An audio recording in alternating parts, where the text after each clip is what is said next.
It's like a cinnamon. Synonym. Basically, to do a dialogue, one person talks at a time. Mm-hmm. You each take a turn talking. You mirror, then validate, then sympathize. So I'll give you guys an example.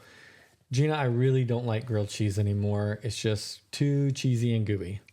What I'm hearing is the texture of the grilled cheese makes you really not like to eat it. No, that's not what I said. Oh. If you are avoidant attachment, don't go read the comment section because people are mean in there. People are mean in general. And I'm pretty sure it's all those anxious attachment styles just dogging on avoidant. That's all it is.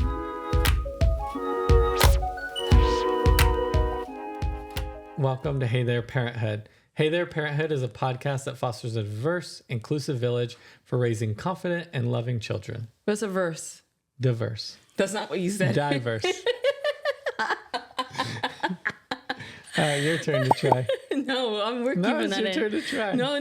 We're good. As you guys can see, we're having a bit of fun here this morning. I don't know what Jeena ate this morning, but she is hyper. You were with me. You brought me to Chick-fil-A. I got me a little muffin, egg, bacon, and cheese. Yeah. Yeah, but I think it's rude for me to tell people what you ate. So I just let you do it. Today, we're going to be talking about relationships with attachment styles. How much do you know about attachment styles, Jeena? I don't know. Nothing. Nothing? Mm-mm. That's good, because I don't know anything either. So I guess... You really don't? No, Drew, don't do this. I've been studying, but I don't feel like I'm an expert in That's not what we're asking you. Mean or way. So we're not asking, what do you do? What, like, because we talked about this a couple times. Some. How come you can say you know nothing, and when I say I don't know a lot? Because it's the way you asked me. We're not having conversation. You're trying to make it seem like an interview. We should just be chatting. Okay, chatty chat. We talked about this a couple times because you've said like you feel like you know your attachment style. Yeah, I've been doing research on my attachment style. I'm pretty sure I know my attachment style. What do you think it is? I'm pretty sure I may say it wrong, but avoidant. I think it's avoidant attachment style. Or I think you said disassociative. Yeah, something like that. Yeah. You still think it's true? Yeah. Okay. What about you? What do you think your attachment style is? Because I think we differed. I think I was I think this is yours. I thought you were going to say you had anxious attachment style and I have avoidant attachment style. Because you said avoidant. I'm like, that's me. Well, because I connect with some of the avoidant attachment style behaviors. Okay. But like not all of them, like only half of them. So I did think maybe I'm a mixture of... Yeah, you can be. Anxious avoidant and... disassociative attachment, and like have a mixture of those. And so I'm pretty sure I'm avoidant. I don't think I have anxious, but I mean, we could take a test and find out. We will definitely take a test a little bit later here in the podcast, and we'll find out for sure what your attachment style is. Okay. And then I'll take the same test and find out what mine is. And see, I don't even know if you can be a blend of attachment styles. I think so. You think you can be? Yeah, I don't Because usually when people talk about them, it's like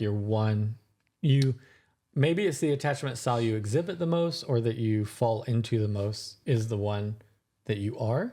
Wouldn't it be kind of like how when we are talking about love languages, people usually just say the one that they is like their main one, and then like people are like, oh, well, you don't have another one. Like, yeah, okay, my secondary would be. I think it's the same thing with attachment styles. Usually people will talk about like their first one, and then because that's the one like that have a secondary or lesser one or something like that. On the research I did on attachment styles, I did find out that your love language can be attributed to your attachment style. So like if you're anxious attachment, you want touch a lot. Like you want to cuddle, you want someone to be close, you want somebody to hold you because you're anxious of losing them or not having them or them not wanting you. That's weird because I would think anxious would be like quality time. Am I wrong or? I guess it could be. It's just the research I did. They specifically said like touch and stuff like that. And so, I mean, if you consider that quality time, that would probably line up. True. I think if quality time is just sitting next to, holding hands, being with somebody, that could line up with that as well. I don't know. I mean, I feel like physical time and quality time are so different. Mm-hmm. And so, not that I think that, like, obviously, if you're like right next to them and you're touching them, that obviously is quality time, but they just serve such different purposes that for me, even if you're spending time with me and not like touching me, that still fills my cup. Yeah. I do want to review real quick the 4 types of attachment styles, because I think that's important, because I haven't always known what the attachment styles are or much about them. Like, I really am in the middle of like researching more about how attachment styles affect you, how they influence your behaviors, what they are. So I'm going to say the ones I know, and then you like steer me the right way. Okay. So I know there's secure attachment, which is the best. Why are you laughing at that? Because you say it's like the best. It is. It's just I don't know if No, like when you see other podcasts or read research on it or anything like that, like at least from my research, secure attachment is the only one that they consider like healthy. Oh, then Anxious attachment is another. Like there's 3 others. So there's 4 total. The first one is secure. And they say if you're securely attached, that's what you want. Like everybody has some insecurities and stuff like that, but that's just being like human, right? But secure attachment is the only one that I've seen research on that they consider like healthy and good for you. And there's 3 other. One of them is anxious avoidant, right? Did I get that right? No, anxious is one, avoidant is one. Is it? Yes. Dude. Oh, so you got anxious, avoidant, and disassociative? No, disassociative. I've never heard of that until you told me about it. Really? Yeah. So I feel like we're going to have to look them up now. Like what are like clinically, what are the 4 ones? Because I just can't remember. 4 main attachment styles are anxious, avoidant, disorganized, and secure.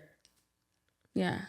Okay. So avoidant is the one I'm referring to as disassociative. I think it might be like stem from that. Yeah. But it's not like the main. Disorganized is the one I can never remember. Okay, but is that the one that you're thinking as a disassociative or? No. Avoidant. Okay. Avoidant would be a disassociative. Okay. Okay. So secure. I'm going to get this right. Secure, avoidant, Okay. disorganized, anxious. Okay. There you go. So those are the 4 type. The only healthy one is secure, right? Maybe not. I don't know because healthy. I mean, I guess I don't know why I don't like where it says like healthy, just because I think maybe I'm just thinking of like how people become those certain attachments. And typically what happens is like some type of trauma that has happened in their past that pushes them to be a certain attachment style. But then if you think about how people protect themselves, how our brain protects ourselves from trauma, that any of them, I don't know if I would say healthy, but they're all typical reactions or typical behaviors after like stemming from trauma, correct? Yeah, they're all like based in fight, flight, or fight theory. You think so? Oh, okay. Yeah, they're all based in like fight or flight theory. Like the anxious is like fight, like you're going to go and you're worried that you're about to lose this person, or you're worried that they're not thinking of you, or that something's going to happen while you're not there. So you go and you fight for it. You text them a lot. You text them like 8, 9, 10 times in a row while they're at work and that kind of stuff. Like you're fighting for it. Okay. And then flight would be your avoidant. Where like, hey, something's bad here. I need to get out of here. Like I can't emotionally regulate at this moment. Or this is how I know how to emotionally regulate, is to leave the situation and get away. And then disorganized is just like a mixture. Disorganized is probably the one I know the least about, because like the one I've done the least amount of research on. But from what I understand with it, it's like a mixture. Like you could be hot or cold with disorganized. I'm trying to remember the exact characteristics that go with each one. Like you're saying they all stem with trauma or from trauma, and you're correct. Yeah. And so like I know like specifically the avoidant one is like if you didn't receive any love as a child, or felt that your feelings or your emotions were never validated or met while you were a child. That's what leads to avoidant. Okay. Do you know which one leads to anxious or disorganized? Because I think I know disorganized, but I don't know anxious. What, you said that was the one that you knew the least about. So you know anxious, you don't know disorganized. So I know the causes of disorganized from what I've researched is that you have really, really busy parents. Something else is always a priority. Okay. So like they're working like 12-hour shifts and you see them 1 hour a day and they're just not there when you need them, but you know they love you and they're there as much as they can be. And they're there for you when they're actually there. Yeah. Yeah, exactly. When they're actually there and present, like you feel love, you feel validated, but you just miss a lot of that because their priorities are other places. Yeah, okay.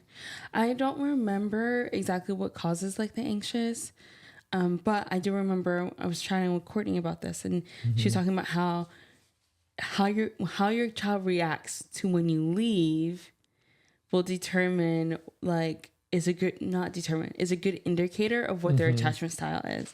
So then it made me really happy because this morning we were like leaving and Penguin's like, I don't want you to leave, I want you to stay. But then when we were in the car he ran out and was like, bye, blowing us kisses. Our sweet 2-year-old was like, bye, see you, love you. And it was just like nice because obviously he didn't want us to leave, but then he also knew we would come back, which is something I've been kind of pushing or making sure that he knew, was the fact that like, okay, we will always come back, like we're always coming back. And I think he knows now. I think like he obviously would rather us be there, but he also knows like, okay, it's only I think that's most kids though. Yeah, that's true, They because like just want you there all the time without regard to like work or life or that's personal they're situation. Kids. They don't know about, they don't care about all the other stuff. I think that is one reason that I really do like to say bye to the kids before I leave. Like even with Penguin from 1 to 2-year-old, even when he's going through that stage where he's super clingy and he's like, it just, when you tell him goodbye, he's going to have a meltdown. Yeah, but you separation anxiety. When they go through the separation anxiety, that's why I still like to tell them that I'm leaving, like bye, and then leave. That's not what you do, though. Because I want them to be able to know that like, is not what he you left, do. And then when I come back, they're you're like, still talking, and that's not what he does, guys. This is what he does. What I bye. Do. Oh no, you need help. Oh, I know it's not gonna be that bad. I know, and you make it linger so long, but by the time you actually do leave, it makes them even more angry. I only linger if I'm like waiting on somebody or something to happen. No, you don't. Yes, You I linger. do. You don't just say bye, guys, and walk out. I do most of the time. No, he doesn't. Yes, I do. That's why he kept talking, trying to make me not say nothing. Is that he because when I leave, right, I don't get the same thing. Like he'll cry, right, but then usually by the time I'm to the door, like to my car door, he's just waving at the door. And so with you, he'll throw temper tantrums, and that's because you love to just make it linger so much. I don't think I linger. You linger so much. Okay. Well, what roles do you feel like having? What do you feel like having self-awareness in our own relationship or in relationships helps? Like, does it actually help anybody to know what their attachment style is when they're dating or married, or in a relationship? Well, I mean, you've been doing a lot of research on attachment styles. Like, why have you been doing that? I mean, because I've been trying to dig into my own past and figure out how to emotionally regulate myself. Right? But like, there's a reason for that. Like, not in a way, I'm not like trying to call you out or anything, but like, I feel like that answers the question, right? You're trying to figure out how to emotionally regulate so that when we have disagreements, because I don't feel like whenever we have disagreements, I would ever be embarrassed for someone to see it, because I feel like we're always respectful, but you are very what's the word, defensive. Like you're very, very defensive, and you'll be like, well, like that's not what I did, or a lot of the times you'd be like, oh, if I did that, then I'm like the worst. Which you know who else does that, right? Who? Your mom. Your mom is a lot like that, where you're like, hey mom, I wish you would have done that, right? Your mom's like, oh, I'm the worst mom in the world, or this is horrible. And I think the reason why I guess I feel like the reason why it's so important to be self-aware is because it just helps you in the end. It helps your relationship. It helps you not make the same mistakes again. And so like I've been doing the same thing. Like I think that I'm avoidant. I mean, I feel like we'll have to like take the test to know for sure. But like I feel like I'm avoidant when things are just like really tough, that I like to just take a step back. Mm-hmm. I like to take a step back and I just kind of like keep pushing through. Cause I feel like avoidant, and then what's like the word when you know there's a problem, but you just like out of sight, out of mind. I think it's like disassociating or avoidant. Like you just compartmentalize. Mm-hmm. And Like I feel you like just put it to the side, and you know it's an issue, but you're just going to ignore it because it's like easier, or you don't have space or time to deal with it at the moment. And I feel like that's me. Yeah. I feel like that's why I feel like I'm a true avoidant. Mm-hmm. Maybe avoidant secure, maybe like a little touch of secure. Yeah. Maybe, doubt it. I mean, I have thought about it a lot. Like, why is it important to know attachment styles and those kind of things? And I think for me, it comes back to the root of like communication in your relationships. Mm-hmm. And if you can't communicate in your relationship, it's not going to work. And like, that's all. I mean, even when we first got married, I feel like people told us like communication is key. You know, keep talking. And of course, you're in the honeymoon phase. Like, I would never not talk to my sweet, beautiful, loving wife. Like, how could I not ever speak to her? Then, of course, a few years down the road, I'm like, oh my goodness, do I have to keep talking to her? If someone has been married long enough, they know that they've gone through that disgust phase. We've talked about this before. Have you gone through the disgust phase? I'm sure at some point in the past 12 years I have. I don't like right off the top. It's not something I think about often, or it's not something I can just pull right to the top of my head. But I'm sure if I think through and try to like go back and track of like, is there a time that I was just like, oh my goodness, I need to get out of the house? I remember, you know, because when we first found out about the disgust phase, it was really early on in our marriage, right? We were like, hey, everyone, when you get married, everyone goes through the stage where it's like disgust, where you feel like everything that they do annoys you. Even the things that you used to think that were so cutesy, you're like, ugh. The way she sneezes is so cute. And I was like, oh my goodness. How do you sneeze like that? Come on, just get it out. Oh, I don't know if I don't think I'm going through a disgust phase. Am I going through a disgust phase? I don't think so. I feel like I know when you're going through the disgust phase, because we'll be going like to watch a show and I'll like eat a chip or cereal, which is crunchy. And I just see you eye me like, you take one more bite and make that crunch noise. Which was, the worst part is that you're like, what do you mean? Why are you looking at me like that for? And it's like, dude, you know why I'm looking at you? Why don't you just say, oh, am I crunching really loud? I'm sorry. Can I like do it? Because I want you to say it. I want you to be able to be like, can you, like, I'm just really annoyed by that. Can you not eat that? You always make me say everything. You always make me point out everything. Whenever we're having any big issue, you don't say anything. This is why I'm pretty sure. Are you sure this isn't because just subconsciously I know that you have an avoidant attachment style and that it's helpful for you to say those things? No, it's not that. It's because you don't like. Drew is one of those people. If he can get out of confrontation, he will do it. And so that's the reason why he'll just like, what are you looking at me like that for? I'm like the T-Rex from Toy Story. I don't like confrontation. I get so nervous. You are Partysaurus Rex. Yes, Partysaurus Rex. No, Party Pooper Rex.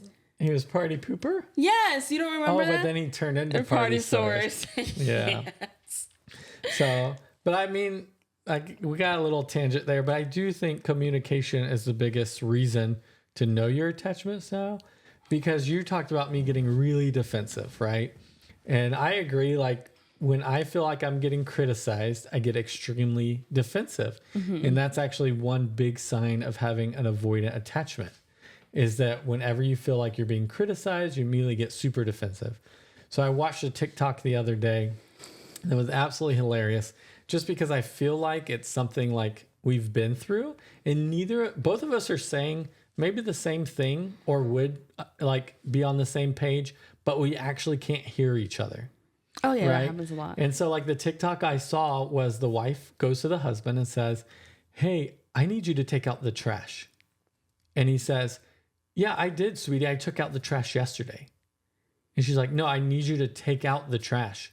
And he's like, "I took out the trash. I just did it yesterday." And she's And talking it about right doesn't now. matter what she says from that point. All the husband hears is take out the trash. And he's like, "I already did that. No matter what she says, she's not listening to me. She doesn't understand. And she doesn't believe I did it or can do it or listen to her." And it's a cycle where like at that point, the communication, like it isn't happening. They're talking to each other, but they're not happening. But the issue, so they're not talking. They're talking. They're not communicating. Because isn't that what we learned in therapy? Was the fact like, what do we do? What is that thing called? Talking? Dialogue. Oh, dialogue. You know better than to ask me questions. I know, I do. And then you're just in this goofy mood because I promise y'all, if there was a attachment style that said, "Know my wife and be goofy," that would be his face, right? Well, his face and then the goofy, like actual character, both of their faces would be right there. That's why we have like a dialogue, right? Because when we use that whole method, I think we communicate way better. Where I feel like, oh man, I truly feel like Drew understands what I'm saying. And then it also makes me realize, like, what am I saying? Am I saying it in a way that makes it where Drew can understand? Because this is how we always do our dialogue. All right, tell me what you're feeling. Okay, but you validate my feeling. Then you will repeat what I said. Mirror. Yeah, you You mirror. mirror, then validate, then tell me, oh, Skip sympathize. sympathize. Yeah, okay.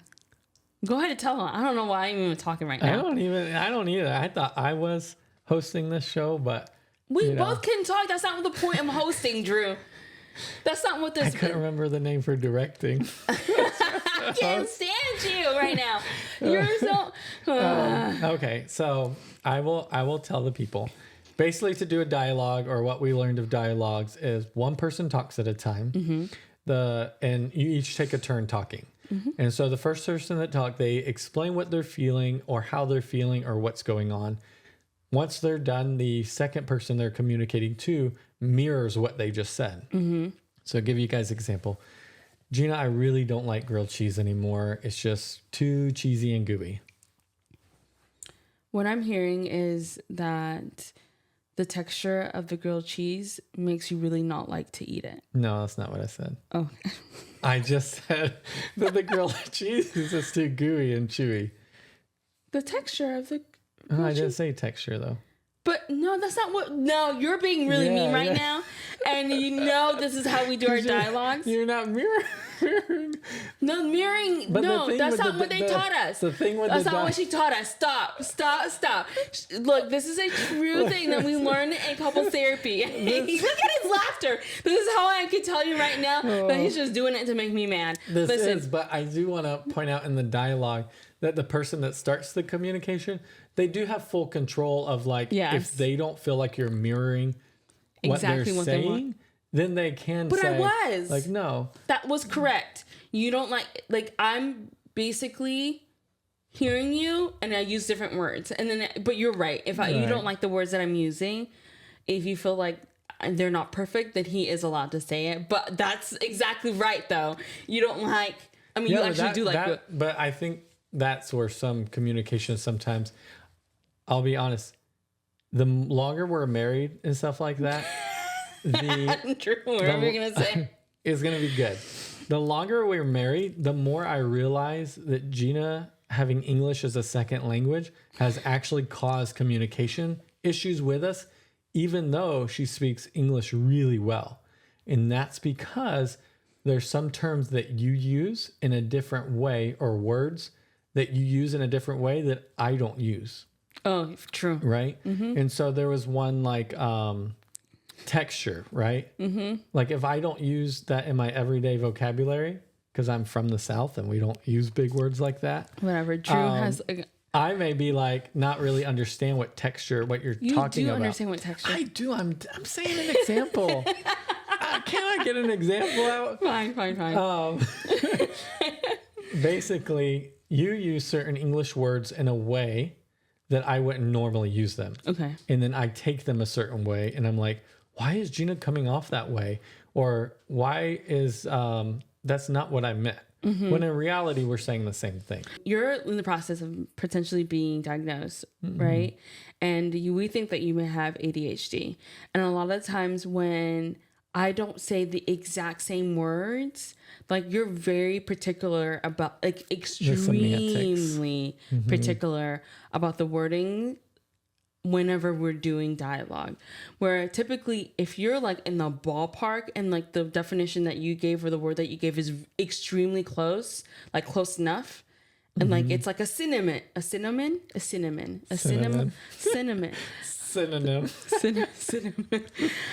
the word that you're using, I'm totally fine with it, right? Yeah. So like you're saying like ooey gooey and like I don't like how it tastes and I don't like how it feels in my mouth, then I'm hearing texture, and if you had done that to me, I would have been completely fine with it. But for you, you're like, no, I said ooey gooey, you're only allowed to use that word. But that's the good part of mirroring, or that's what I feel like the good part of mirroring is that you actually start pulling that out in the communication that you're having. Yeah. So if you're keying in that, oh my goodness, Drue is getting so caught up on this word I'm just not going to use it. It actually decreases some of the barriers that we have in our communication. Exactly. Yeah, where you're like right. I don't get as defensive, or if maybe I am being defensive and walls up, I pull the walls down a little bit because I feel like, oh, Jeena is listening and she cares enough to listen to what I'm saying and make the change in the conversation. So it has. I mean, it's been working. I feel like our therapist is gonna like see this come up and like laugh. They're using it. I feel like she's gonna be like, why don't you just do that in therapy? That's why we're in therapy. But mirroring. So to make this a little quicker, so the dialogue goes, you mirror whatever your partner or the person you're communicating with says. Then you try to sympathize with it. Like, oh, I can see. Yeah, because you may not actually understand it or be going through but that. you always want it to be a true, honest sympathizing. You want to try. Yeah. I don't know if that's But right. that's why it's sympathize instead of empathize. Because empathize means you've been through it and you can actually relate. Sympathize means I've never broke my leg, but that looks painful. But you can do both then. Technically, you can sympathize or empathize. You can't empathize unless you've been through that experience. That's why I'm saying you can do both. So I'm only expecting you to empathize if you actually do one or the other. Okay, yes. Yeah. Okay.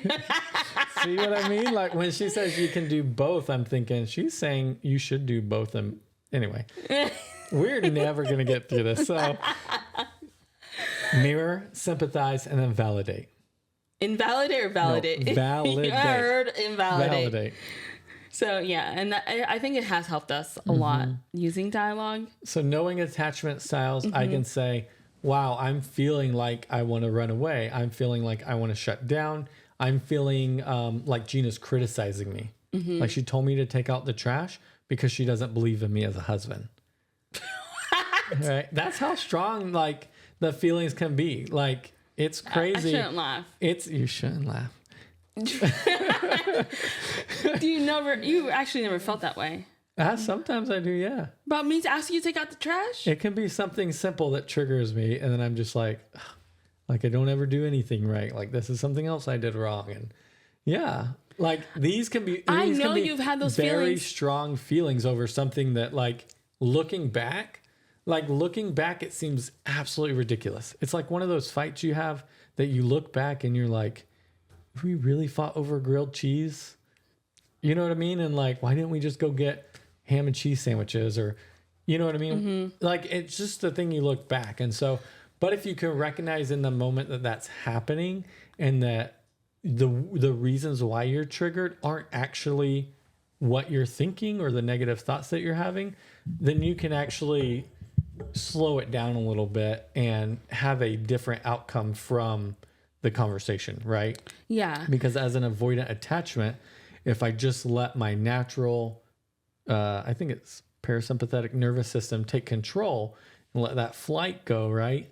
Then I'm shutting down and running away from whatever you're saying, no matter how good or bad it is. I knew you've had those feelings about like some of the things like our fights or some of the things like I'll ask you. I just never think I recognized that it would be something as small and simple as taking out the trash, because taking out the trash is something that, in my family, like I grew up in a very patriarchal kind of family, very Caribbean household, that like I was ironing all the clothes. I did not touch, like I never even touch a trash bag until we got married. When I would be like so angry, I'll like ask Drew, and 40 minutes or like 2 hours would go by, and I'm like, taking out the trash by myself. That would be the only times I would take out the trash, because my dad would not, and when I mean he would not allow me to take out the trash, no. Yeah. It did not happen. I did not, I just want to I just did not take out the trash. And so I didn't think, I mean, I know the trash may be something simple and small. I just don't think I never realized that something as small as, hey, can you take out the trash? Oh man, I'm so frustrated at the fact that you did not take this trash. I asked you like an hour ago. I already done it, kind of thing, would make you feel all those feelings. Mm-hmm. Yeah, and it just depends. I think, like we talked earlier, you can have, like, I think there, like with everything, there's probably a spectrum or degrees of attachment that you have, right? Mm-hmm. Like you could be extremely avoidant attachment, where like you don't even start relationships because they start to feel close, and that scares you, and boom, you're out. Mm-hmm. That flight kicks in, you're out. So you never even really start relationships because you're so avoidant attachment, right? Or anxious attachment. You push people away so fast because you've gone on one date, and then you're like, hey, like, you push people away. So, you push people away. Or disorganized, where you're so wrapped up into work, right? Or activities that you can't even see that the person is trying to approach you or trying to build relationships. You're just so focused. That's more disorganized. Yeah. You're like so focused on friends or work that you don't actually recognize why are you making that face? Because talking about it, I'm like, I just want to know which one I am. So let's just take the test. Let's take the test. All right. This is the last thing I'll say before I do this. The research I've done, right? Mm-hmm. The TikTok research you've done. Yeah, let's go. No, for real, TikTok research. Actually, it's Mel Gibson podcast episode with Dr. something, but they talk about attachment styles. What they said in there is that secure attachment is attracted to secure attachment, and like the other attachments are attracted to like the opposite. Not opposite, but like avoidant is attracted to either avoidant, anxious, or disorganized. Okay. Right? Have you ever heard somebody in a relationship say, yeah, I started dating so and so, but it just seems so boring. Like nothing exciting ever happened. Like almost like there wasn't enough drama. Mm-hmm. That's because they probably had a secure attachment, and the person that was getting bored had an insecure attachment or unsecure. Does that make sense? There wasn't enough drama. Like it felt weird because it was too comfortable. It was too nice. It was too secure. And so that was one thing. The second thing is the worst type of attachments to have in a relationship is for one partner to be anxious attachment and the other partner to be avoidant attachment. Us? Because they potentially us, because you get into a cycle where the anxious pushes, the avoidant feels the push and retreats, the anxious sees the retreat and goes further and pushes more, and the avoidant backs off more, and it just cycles. And so that's the worst. Avoidant attachment style is the hardest to work with because they don't acknowledge what's going on, and they run away from it. And so if you never talk about it or work on it, you can never fix it. So I hate to say it this way, but the research I've done with avoidance is most people are like, leave them. Like, set your boundary. No, I'm dead serious. They're like, set your boundaries. If they talk to you, great. You can make the relationship work. If they don't talk to you, move on. Like, people are super harsh on like avoidant attachment styles. But they do say that's the hardest to work with. But how you fix it, I shouldn't say fix, but how you work with it is if one partner is secure attachment and the other partner is avoidant attachment, the secure attachment actually can carry the avoidant one in the relationship. You do all the work. Basically, yeah. No, 100%. Basically, that's what they say. Like, that's so hard on the secure. Eventually, over repetition, you would hope that the avoidant would adopt the secure attachment style. How likely that is, I don't know. But that's just kind of like that rundown. But yeah, no, if you are avoidant attachment, don't go read the comment section because people are mean in there. People are mean in general. And I'm pretty sure it's all those anxious attachment styles just dogging on avoidant. That's all it is. Okay. Yeah, let's see. So we found this quiz. It's from Trauma Solutions by Dr. Diane Poole-Heller. Why does she look so happy? She probably has a secure attachment. All right, I'm hitting start quiz on my side. Okay, start on mine. I'm going to pause this video. Okay. I can keep secrets, protect the other person's privacy, and respect their boundaries. You see the quiz? Go down a little I further. do. I think I'm just going to second guess myself the whole time because, like, I do like to pick on you. So is that, like, not respecting your boundaries? I would say it would probably be... I could say the privacy thing 100%. I feel like I'm good at keeping your secrets and protecting your privacy. Boundaries That's about it. is like... I'll put neutral for me. No, I would have put disagree. What? I would put disagree. Babe, you are wait. horrible at boundaries. You take your test, I'll take mine. No, we're doing this together. That's the whole point. Okay. I sometimes have substantial memory blocks where I can't remember. This is awesome. When did we get married? I sometimes have substantial memory blocks where I can't remember a period of time or significant events. Okay. I often What did you put? I put agree. Okay. I put agree. I would put strongly agree for you. I often find myself yearning for someone who's unavailable to me. I just want to say I have everything I need right here. I put I don't feel disagree that or way. strongly disagree. It's like, yeah, strongly disagree. Let's see. I have a hard time remembering my childhood or discussing feelings related to the past. And when I try to do so, I pull away, get confused, or become detached. What did you put? I put agree. I think I've gotten a little better at that, to be honest. Like there was a point in time that like I could talk surface level about childhood, but it like as far as like discussing feelings related to the past and stuff, like You have a hard that's time with hard. feelings. Like I'm like, Drew, you're telling me what you did. You do not mention a peep about your feelings. Which is why going back to avoidant attached people, sometimes they can't even recognize their feelings Okay. because they have avoided them. I'm not trying to say no, but I'm not disagreeing with you. I'm just saying there are times where I'll be like, hey, let's do a check-in. And you're like, oh, I was, busy at work and we did this and we did this. I'm like, okay, thanks. Are you sure some of that is not just the guy-girl relationship, No. like the way women think through stuff? I went to work. I worked hard. I made some money. I came home. Well, I do That's the same what I thing too. did. And then I'd be like, oh, but I feel really anxious or I feel, Yeah, I I ain't feel got time for that. I You ain't got see? time for that at work. You see, Gotta guys? get stuff done. Okay. Feelings. When I reach a certain level of intimacy with another person, I sometimes experience unexplained fear. Agree. Is this with like friends and stuff?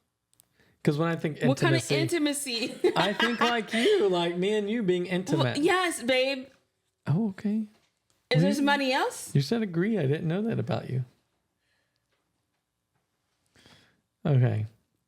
I find eye contact uncomfortable and or particularly difficult to maintain. Well, I hope you I found. strongly agree. Thank you. What did you put? I'm going to put neutral. What? Or disagree. I don't feel like you have that issue. Really? Maintaining eye contact? Your eyes are like boring into me when we talk. You got that down. You're good on that. That's because, okay, you guys don't understand. Drew will avoid eye contact like it's the plague. Where I'm like, babe, we're having a conversation. Yeah, I'm paying attention. I'm like, I need you to look at me. And he'll be like this. This is when he gets offensive. And he'll be like this. I look like the Chick-fil-A girl. All right. It is difficult for me to say no or to set realistic boundaries. Strongly disagree. I don't know. I'd probably be neutral. I feel like there's some of these things that I've gotten better at. I think that's why. That's why you this is do hard it for right me. now. Don't do past Drew. Do current Drew, please. Current Drew would just say neutral. Okay. I'm probably 50-50 You have right gotten now. better, I will say. It's easy for me to be affectionate with people I care for. Does this like count if I don't want to give my bros hugs and stuff like What do you mean your bros? Like your extra like brother? my guy friends? No, that would be more like misogynistic. Oh, okay.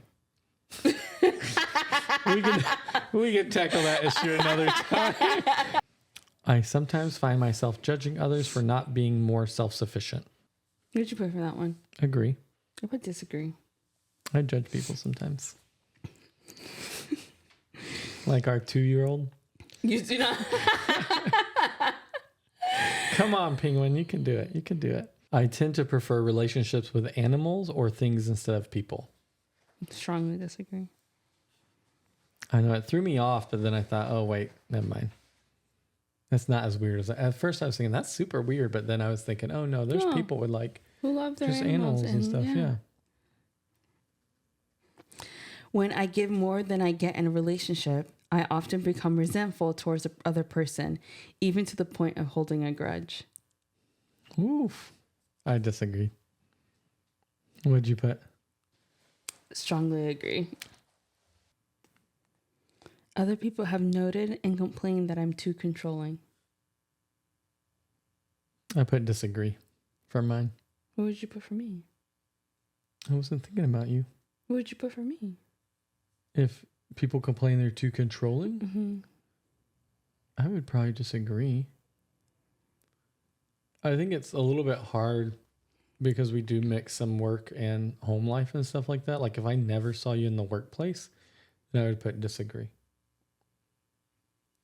But because I see you work, but sometimes you need work stuff to be a very specific way. Okay. But I don't even know if I would call that controlling other than just like... Just me being specific, like knowing exactly what I want. Yeah. But see, that's the other thing too, is we do these self-assessment things. Like I'm going to have an opinion on how you react to things and what your attachment style is. And I could be wrong. Oh, I mean, I know. But I always feel like I am like a controlling person. Like I always strive not to be. But I guess just growing up, people are always just like, you don't want to, like being a little black girl, just thinking about like all the times people are like, don't do that. Like you don't want people to think that you're like this. And so I always feel like I'm like that. And then I'm over compensating to not be like that. Mm-hmm. Yeah. And I think that's what you got to be careful with attachment styles is like, just because you find one thing that you connect with an unsecure attachment doesn't mean you're not secure. Like everybody has issues, everybody has insecurities and cultural pressure to do or not do certain things, right? That you can still be secure attachment and have like a controlling personality. You know, so I think like you just got to be careful and definitely dig in and do a lot of research on yourself and do like these assessments to see like where you actually are. So you're answering multiple questions and not basing your attachment style off of one experience or one question. Okay. You know? Yeah. I insist on being self-reliant. I do many tasks or hobbies alone. That is very true. I put agreed on that. For me? I put for me. Oh, we I both agree. do it. Yeah. I guess we both do it, huh? Just in case you guys are doing this at home, it does ask for an email at the end to get your results. Okay. The big reveal. Alrighty. I feel like mine's wrong. I already know. I bet you it's right. I feel like mine is wrong. What is it? No, it says your attachment style is secure. Mine says it's secure. Maybe we're not as bad off as we thought. Yeah, baby. Of course, it's an official diagnosis and based off our own like answers, but it says my primary attachment style is secure. What's your second? I don't know. It says sometimes your attachment styles can fluctuate. I mean, maybe. Like you could have a different attachment style with your best friend, but be anxious with your partner or spouse. Like, so depending on the circumstance of like the people you're interacting with. We're both secure. Here we go. Here, it actually at the end of this quiz gave me a quick synopsis of the attachment styles. Okay. Secure attachment is not a magical personality type where life is perfect and all of your needs are met. Secure attachment is attunement or the ability to form trusting, meaningful, and lasting relationships. Avoidant attachment tend to fear intimacy or have trouble getting close to others. Avoidant attachment is a form of insecure attachment exhibiting fear of intimacy, suppressed emotions, or coping with difficult situations alone. Like you have a hard time coping with difficult situations alone. Disorganized attachment, desperate for connection, but avoid it at the same time. Disorganized attachment is a form of insecure attachment where intimate relationships are seen as dangerous, marked by fear and difficulty regulating emotions. They have another one here called ambivalent attachment, but I'm wondering, it's basically anxious. That's a nice way to put it. Ambivalent. Are you constantly worrying about relationships? Ambivalent or anxious attachment is a form of insecure attachment often associated with needy or clingy behavior, difficulty being alone, or maintaining boundaries. Okay, so I recognize that they have a little pie chart. I don't. If you want to go back, Where? the pie Where? chart tells you. Go back right there. That should tell you. So mine says secure 29%, but my next one right under, like next to that I'm like my next. So you know how we said that you could have two. You want to know what my second one is? What's that? Well, I want to know your second one first. I told you my secure attachment first, so you tell me yours. No, we said it at the same time. I said it first. Rewind that. Rewind it because you're gonna see Drew Wilder say his Who first. said it first? Oh, gosh darn it. All right, fine. You said it first. So I'm secure and then disorganized. What are you? Okay. As we went through things, I was wondering how close you were gonna get to disorganized. Oh, you thought I was disorganized? It just like some of it vibes with you. Mine's avoidant. 29% secure. That makes more sense. Almost 28% avoidant.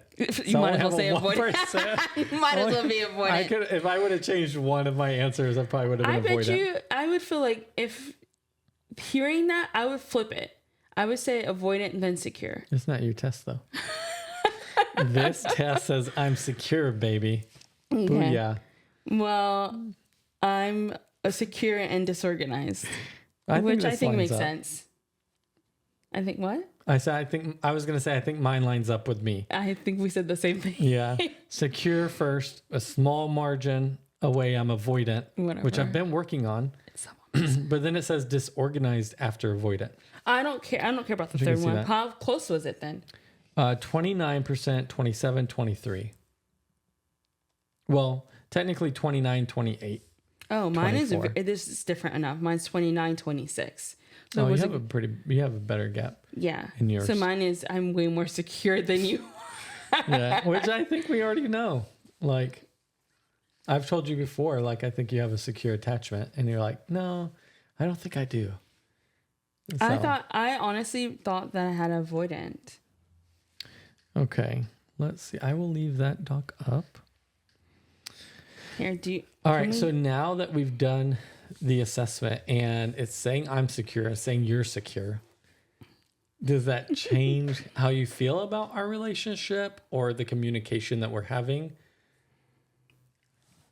Like in what way? Like you're talking about like does it make sense or? It makes sense. Like hearing that, like I said, I don't disagree with it. I would just flip it. And with it, seeing the percentages, I feel like you're right. With one question where you could have been like, I honestly would agree that I think those are your two attachment styles. I just would probably flip them and like which came first and second. Not that I disagree with what they are.